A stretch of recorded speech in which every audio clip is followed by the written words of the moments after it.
मुसलमानों पर जुल्म करना बंद करो, अरे नरेंद्र मोदी शर्म करो, अरे शर्म नहीं तो डूब मरो, अरे अमित शाह शेम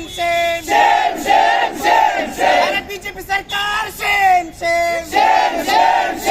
अरे बीजेपी सरकार शेम अरे हरियाणा सरकार शेम अरे मणिपुर सरकार शेम मुर्दाबाद मुर्दाबाद मुर्दाबाद होम मिनिस्टर अमित शाह मुर्दाबाद मुर्दाबाद मुर्दाबाद मणिपुर में कम्युनल राइट्स बंद करो मणिपुर के क्रिश्चियनों पे अत्याचार बंद करो।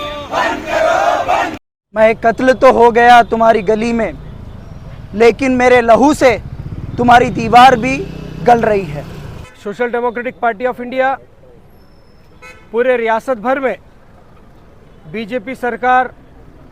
और संघ परिवार जो कम्युनल पॉलिटिक्स और हेट पॉलिटिक्स की जो बीज डाली है, आज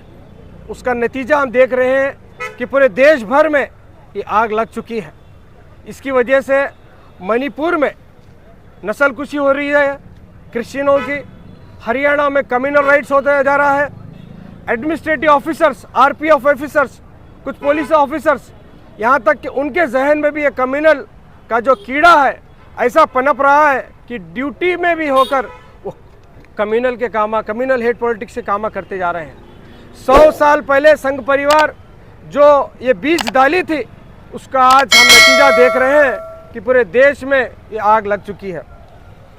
आज हेगड़ेवार, गोलवारकर, उनका जो सपना था कि ये देश हिंदू और मुस्लिम में डिवाइड हो, हिंदू और मुस्लिम एक दूसरे से नफरत करें, उनके जो सपना था आज वो पूरा होते दिखाई दे रहा है। उन्होंने जो अपनी आइडियोलॉजी है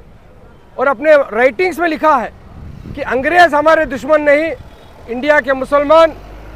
इंडिया के क्रिश्चियन हिंदुओं के दुश्मन हैं, वो 100 साल पहले कहते थे। और उनको मानने वाले लोग आज सियासत में आकर उनका जो ख्वाब है वो पूरा करते आ रहे हैं। और ये जो फैसिज्म की जो आइडियोलॉजी है, चाहे वो जर्मनी की नाजी हो, हिटलर की नाजिज्म हो, या मुसोलिनी की इटाली की जो फैसिज्म हो, ये लोग क्या करते हैं, एक फेक एनिमी को तैयार करते हैं ताकि अपन इख्तिदार में आने के लिए, अपन सियासी ताकत हासिल करने के लिए एक फेक एनिमी को तैयार कर कर अपने कल्चर को आला कल्चर बताते हैं, अपनी नस्ल को आला बताते हैं और सामने वाले को दुश्मन और एक ऐसा एक दहशतगर्द बताते हैं ताकि ये लोग उनसे नफरत करें और अपन तख्त हासिल करें। ये जो फैसिज्म की जो आइडियोलॉजी है, हिटलर यही आइडियोलॉजी को लेकर जर्मनी में चला, मुसोलिनी इटली में चला, और वही आइडियोलॉजी को फॉलो करने वाले संघ परिवार और बीजेपी के जो लोग हैं आज वो उसी को इंडिया में दाखिल ला चुके हैं।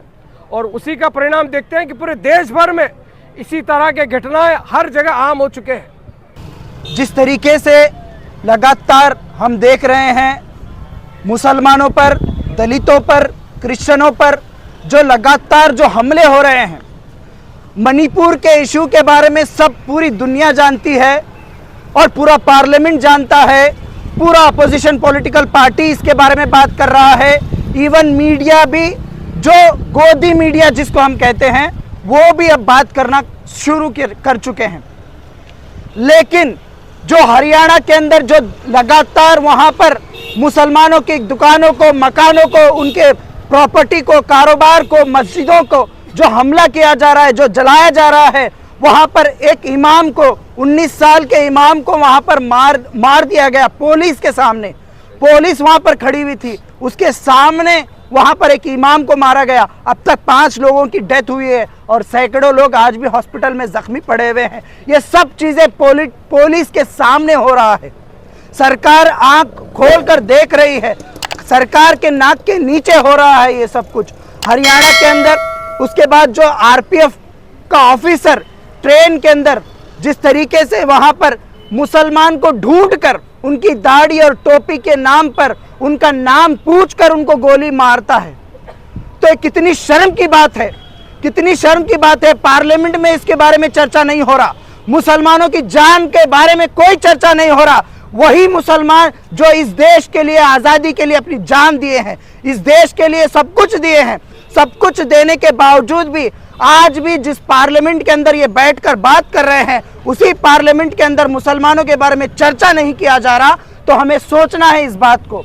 ये हिंदुस्तान किस तरफ जा रहा है, भारत देश किस तरफ जा रहा है। महात्मा गांधी ने कहा था, जहां पर जिस स्टेट के अंदर, जिस कंट्री के अंदर माइनॉरिटीज के साथ सही व्यवहार ना हो, उस देश का सत्यानाश होगा। मैं ये कहूंगा कि महात्मा गांधी ने जो कहा था, आने वाले दिनों में अगर ये मोदी सरकार, अगर ये बीजेपी सरकार, अगर ये अपोजिशन पॉलिटिकल पार्टीज, अगर यहाँ पर मुसलमानों के साथ जो नाइंसाफी हो रही है, क्रिश्चियनों के साथ जो नाइंसाफी हो रही है, आदिवासियों के साथ जो नाइंसाफी हो रही है, अगर इसके लिए खामोश बैठेंगे तो ये देश को बचाने वाला कोई नहीं रहेगा, देश को बचाने वाला कोई नहीं रहेगा। देश को ये लोग ये देश की दीवारों को खोखला कर रहे हैं, देश की दीवारों को खोखला कर कर देश को बर्बाद करने की तरफ लेकर जा रहे हैं। इनको शर्म आना चाहिए।